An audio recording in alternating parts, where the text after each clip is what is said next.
Now let's check back in with Storm Team 2's Dan Russell for another check on the weather. Rain is coming, right, Danny? Oh, yeah, Scott. The rain, it is here, and it's going to continue to make its way through here as we go through the overnight. What hasn't arrived yet, though, the gusty winds. They will arrive here once we get past midnight and especially closer to, say, 2, 3 a.m. I did stop this at 3 a.m. as we're taking a look at future wind gusts, and by then, now we're beginning to see these gusts up over 40 miles per hour, and that's pretty much where winds are going to remain through the morning, midday, occasionally. Could even see some gusts upwards of 50 miles per hour. Here we are tomorrow morning, 7 a.m. as you're heading out. Winds are gusting anywhere from around 35 to possibly as high as 45 miles per hour. Again, nothing too crazy. This is even borderline. We do have a wind advisory in place. Even these winds are borderline high enough to have an advisory. Here we are around 11 a.m. and I think this is actually the period where we'll have the highest winds mid to late morning. Even Buffalo, you can see, could have some winds gusting upwards of about 50 miles per hour. Now, as we do head to the afternoon, it's still going to be very windy,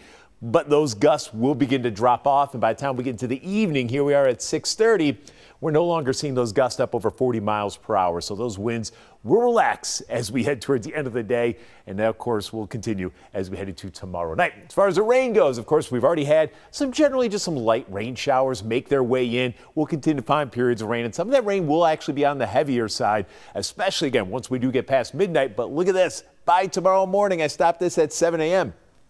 There's not much left here on the radar. A couple leftover showers there towards the southern tiers, about it. We start out pretty warm with temperatures around 70 degrees. We'll hover around 70 for most of the day. And here we are late morning when we have those high winds. But as far as any kind of other active weather, we're actually breaking out with sunshine. So we're going to see a good amount of sunshine, and most of the day tomorrow will actually end up being rain-free. It's just those winds that will be the story. Here we are at 4 p.m. There might be an odd little sprinkle that does try to pop, but overall you can see not much showing up on the radar. So we're going to be mainly dry. And speaking of mainly dry, here we are on Friday. It is a nice start today with sunshine, temperatures 50s to near 60.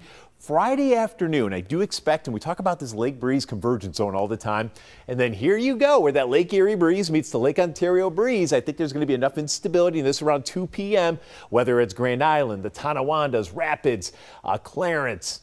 Could see maybe an odd shower there Friday afternoon. By Friday evening, that activity will be racing out of here, so if you do have any outdoor plans Friday evening, by then, we're looking pretty good, and that's the weather we will have for this upcoming weekend. So again, tonight, periods of rain and becoming windy, especially here after midnight. Overnight lows low to mid 60s.